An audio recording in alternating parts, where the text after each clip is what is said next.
Hello everyone, मैं self Vinya Pandey and welcome to my channel Ayurvi. आज हम लोग द्रव्य गुण का सेकंड चैप्टर पढ़ेंगे जिसका नाम है द्रव्य। द्रव्य का अर्थ होता है सब्सटेंस।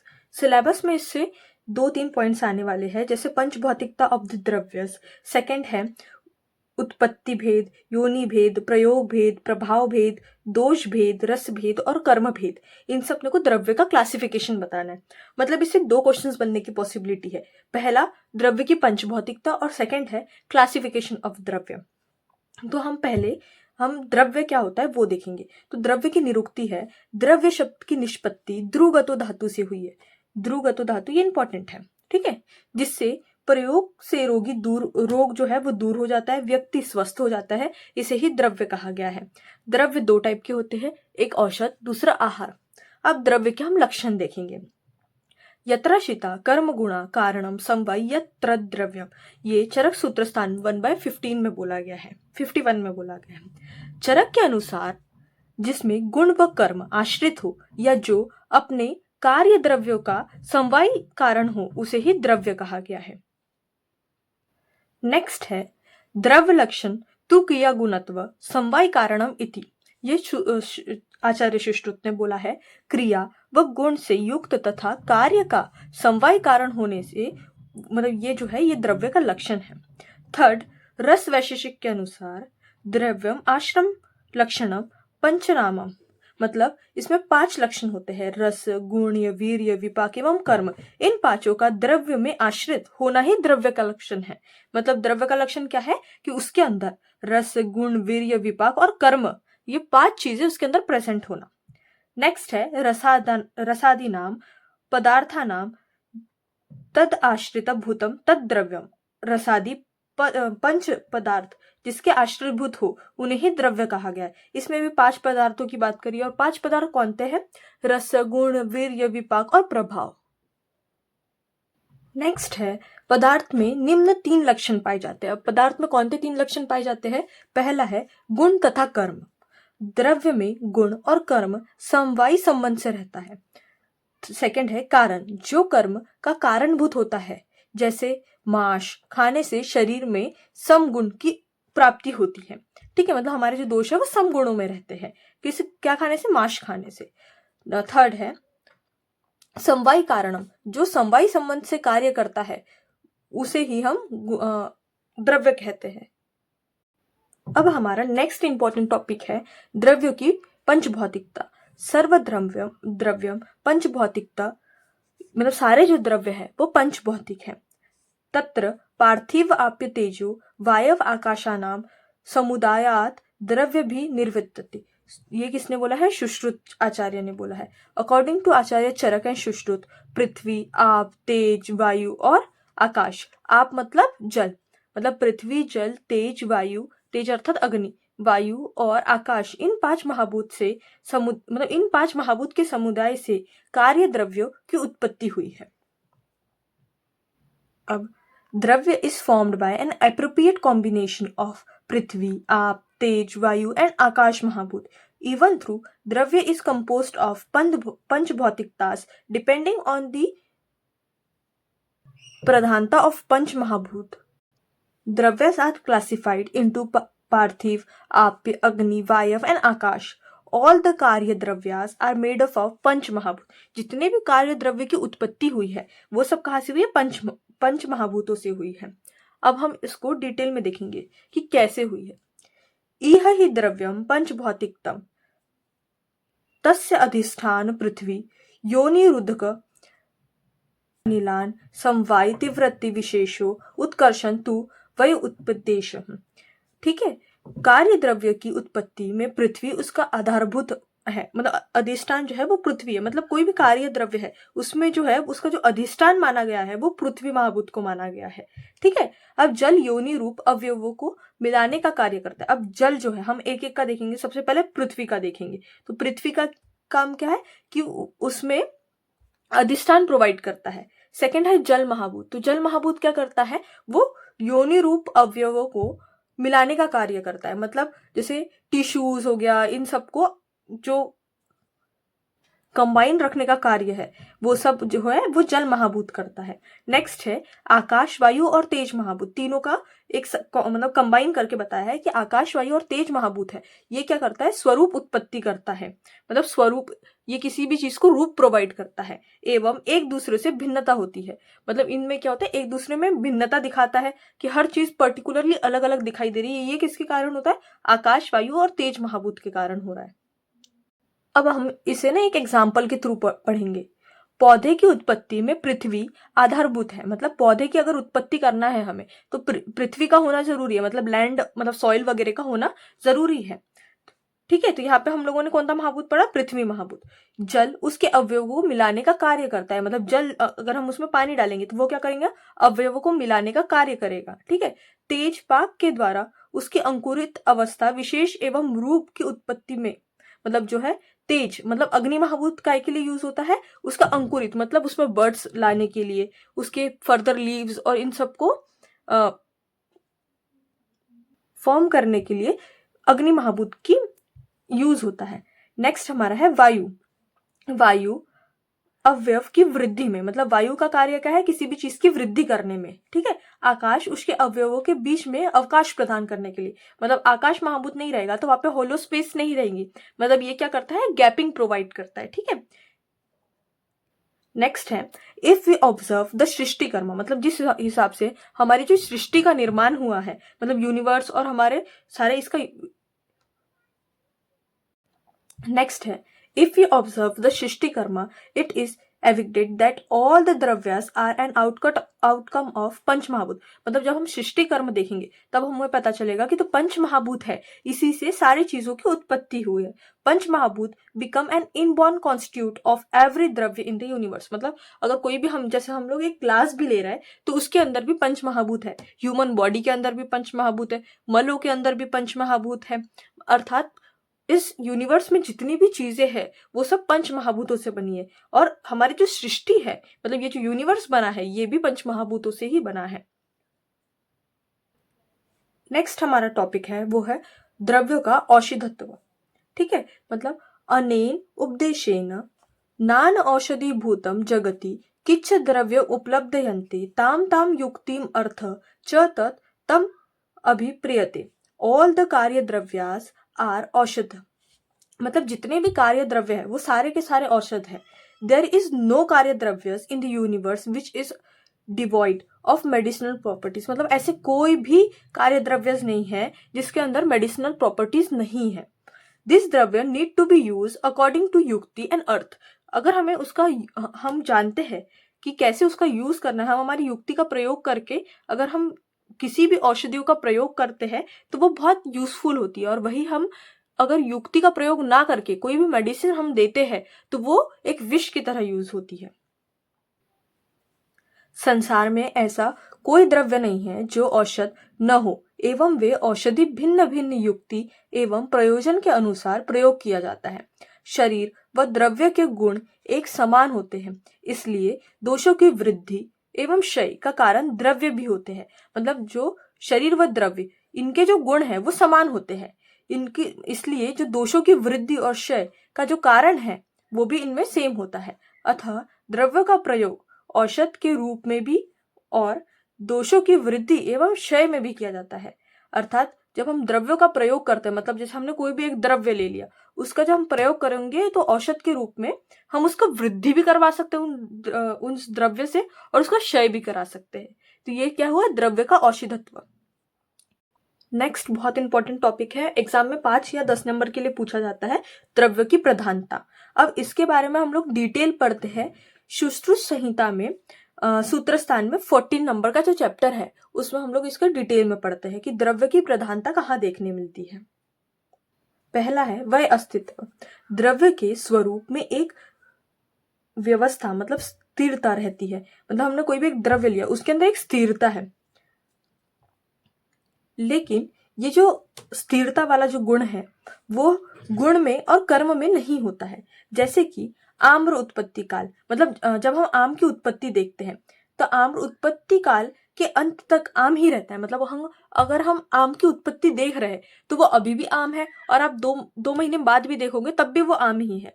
परंतु क्या होता है, जब शुरुआत में वो हम उस आम को देखते हैं तो उसके रस में बदलाव हो जाता है, तब वो मतलब अम्ल रस युक्त होता है, मतलब तब वो खट्टा होता है।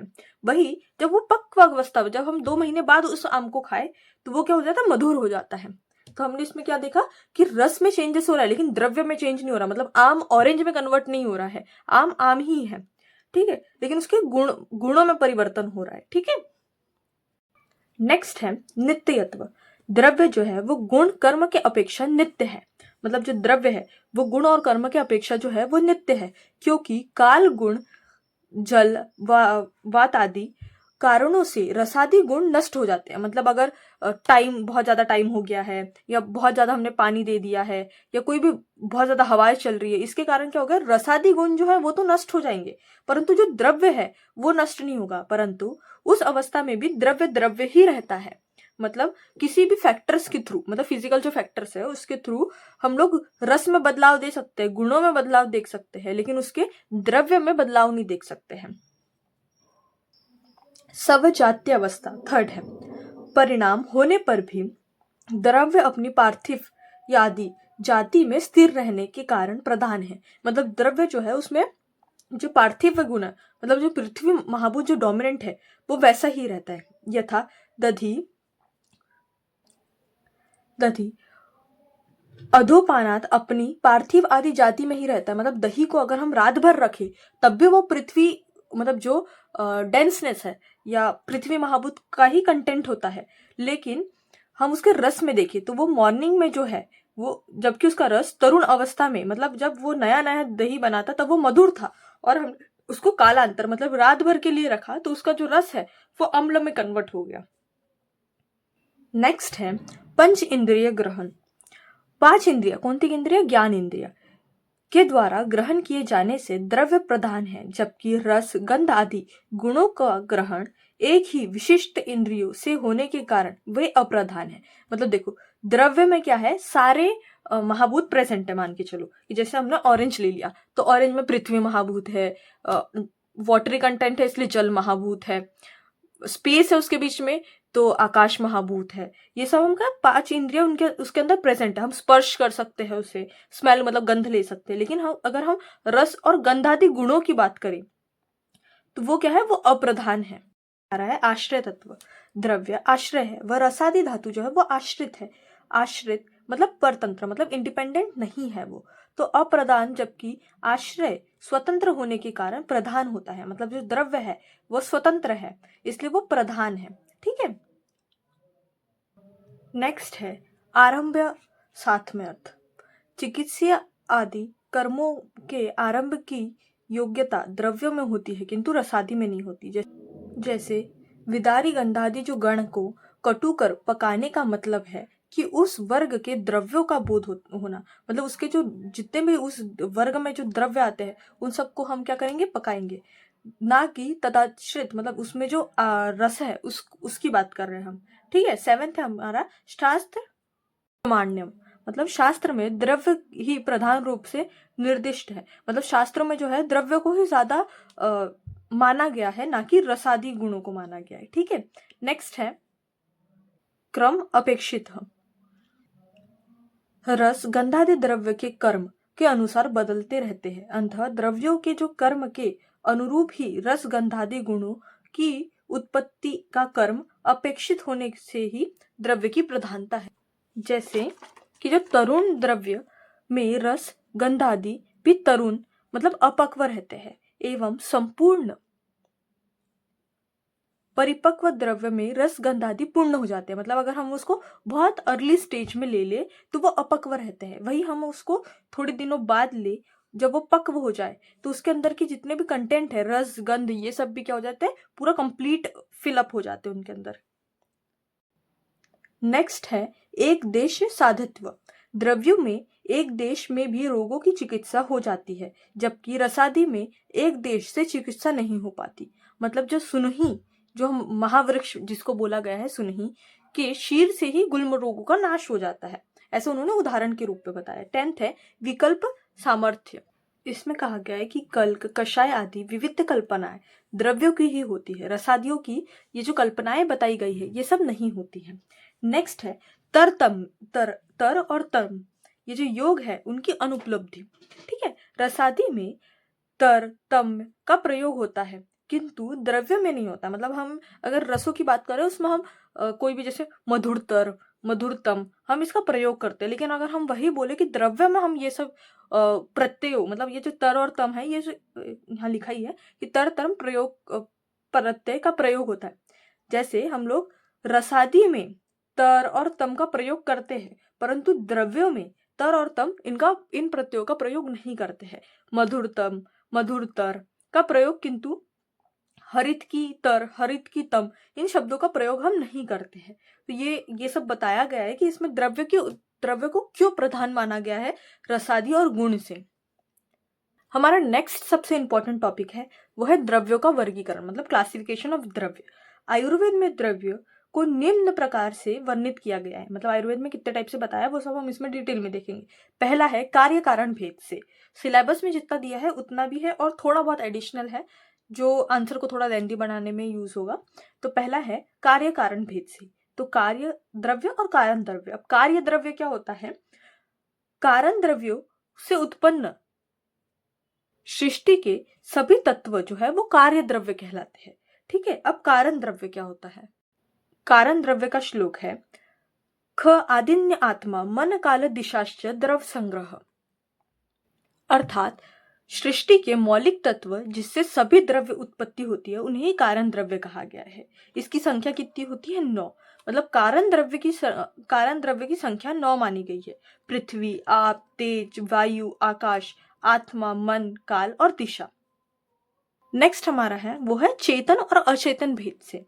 तो चेतन का अर्थ होता है जांगम, औद्भिद, ये सब जो है वो चेतन द्रव्य में आता है। और अचेतन में भौम, ये सब जो है वो अचेतन, मतलब जो इनएक्टिव है, और चेतन में जो एक्टिव है। स इंद्रिय चेतनम द्रव्य, निर इंद्रिय अचेतन, मतलब जो स इंद्रिय है उनको चेतन माना गया, मतलब जो अलाइव है उन सबको चेतन में रखा गया है, और जो अलाइव नहीं है उन सबको अचेतन में माना गया है। चेतन द्रव्य अर्थात चेतन द्रव्य उसे कहते हैं जिससे चेतना धातु, मतलब आत्मा का निवास व अभिव्यक्ति, मतलब इंद्रिय युक्त हो, उसे चेतन द्रव्य कहा गया। जैसे कि जीवंतु या वृक्ष, इन सब में क्या होता है? आत्मा होती है और इंद्रिया भी होती है, इसलिए इसे चेतन द्रव्य कहा गया है। ऐसे ही अचेतन द्रव्य क्या होते हैं? जिसमें चेतना की स्थिति व अभिव्यक्ति न हो, मतलब उसमें चेतना मतलब आत्मा न हो और इंद्रिया युक्त ना हो, उसे ही अचेतन कहा गया है। अब अचेतन को 2 पार्ट में डिवाइड कर दिया है, अंतश्चेतन और बहिर्चेतन। अंतश्चेतन क्या होता है? द्रव्य where there activity are hidden, मतलब एक्टिविटी तो है लेकिन हिडन है। सेकंड बहिर्चेतन, मतलब द्रव्य have movement which is very evident, मतलब बहुत कम मूवमेंट, मतलब नहीं दिखने जैसे। ठीक है, अब पहला है ये जो है सूर्यमुखी, मतलब ये जो है लाइट की डायरेक्शन में खुद को मूवमेंट करता है। Lovely give fruit where there is thunder, बिजली या बादल की आवाज से ही उनके अंदर फ्रूट देते हैं। बीजपुर, मतलब वसा की गंध जब होगी, मतलब जब मेंस्ट्रुअल ब्लड की जब गंध आएगी तभी उनके अंदर फ्लावरिंग होगी। फिर लज्जालु, इसमें क्या होगा? हाथ का जब हम स्पर्श करेंगे तब उनमें एक्टिविटी दिखेगी। ठीक है, जिसे हम छुई मुई का प्लांट या टच मी नॉट प्लांट भी बोलते हैं, उसे ही लज्जालु बोला गया कि उसमें ऐसे तो कोई मूवमेंट नहीं होगा लेकिन जब हम उसे टच करेंगे तो उसमें मूवमेंट दिखाई देगा। नेक्स्ट है उत्पत्ति भेद से द्रव्यों का वर्गीकरण। पहला है पृथ्वी, इसमें इंद्रिय कौन सा होता है? गंध इंद्रिय, मतलब हम लोग घ्राण, इसमें इंद्रिय इन्वॉल्व होती है। रस, मधुर, ईर्ष्यद, कषाय। गुण इसमें होता है गुरु, खर, मंद, कठिन, स्थिर, विशद, सांद्र और स्थूल। कर्म क्या होता है? उपचार, बलह, संघात, गौरव, मतलब ये शरीर में गुरुता लाती है, इसका विपाक क्या होता है? गुरु। ठीक है, ऐसे ही आप महाभूत, मतलब जल महाभूत, इसमें इंद्रिय कौन सी इन्वॉल्व होती है? रसेंद्रिय। ठीक है, मधुर, ईर्ष्यात, कषाय, अम्ल, लवण, इसमें जो गुण है वो है द्रव्य, शीत, मंद, मृदु, सर, सांद्र, स्थिल और पिष्टशील। इसमें कर्म क्या है? क्लेद उत्पन्न करना, स्नेहन करना, मर्दन करना, बंधन करना, ये सब जो है ये जल महाभूत के कर्म है। इसका विपाक क्या है? गुरु विपाक है। ऐसा ही सेम तेज अर्थात अग्नि महाभूत, इसका कार्य, इसमें इंद्रिया कौन सी इन्वॉल्व होती है? रूप, मतलब रूप इंद्रिय। ठीक है। इसमें रस होता है कटु, ईर्ष्यत, अम्ल और लवण। ठीक है। इसमें गुण कौन होता है उष्ण, सूक्ष्म, तीक्ष्ण, रुक्ष, लघु, विशद और खर।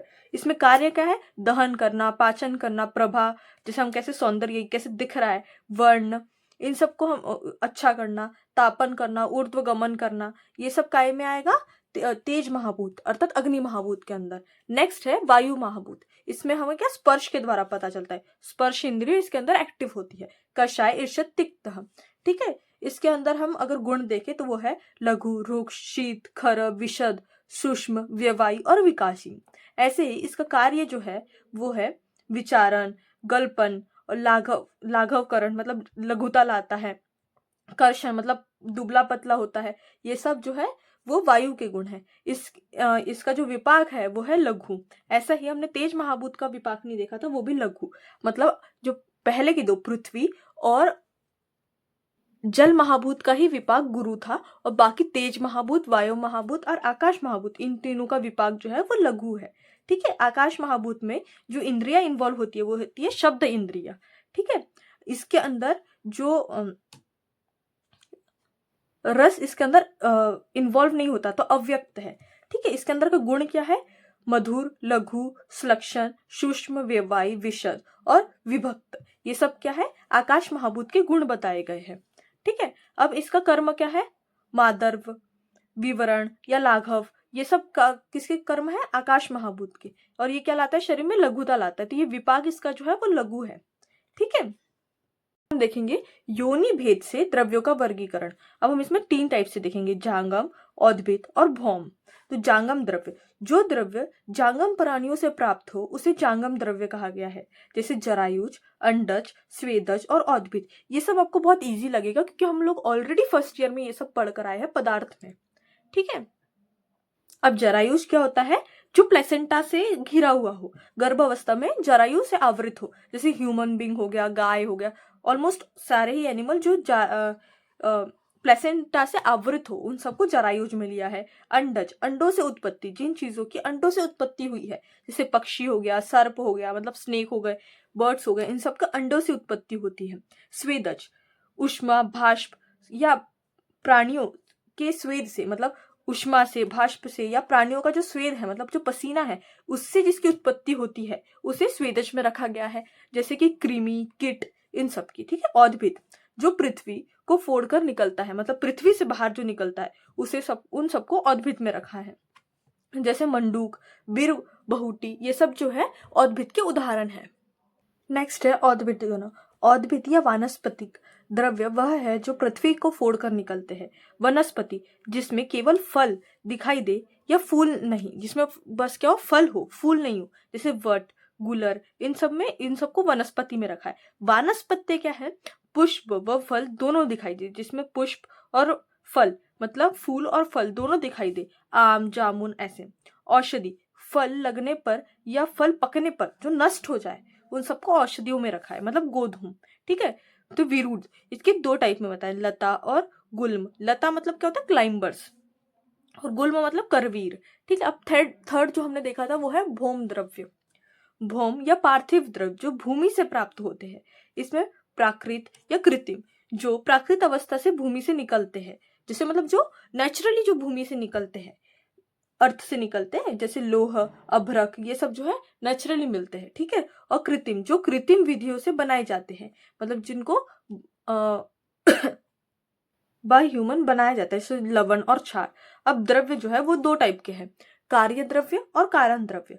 कारण द्रव्य में जो है हमने अभी पढ़ा था, सबसे पहले हम रिवाइज कर रहे हैं शॉर्ट में, कि 5 महाभूत थे, आकाश, वायु, अग्नि, पृथ्वी, जल, और आत्मा, मन, काल और दिशा थे। वही कार्य द्रव्य में हमने 2 पढ़े, चेतन और अंतश्चेतन।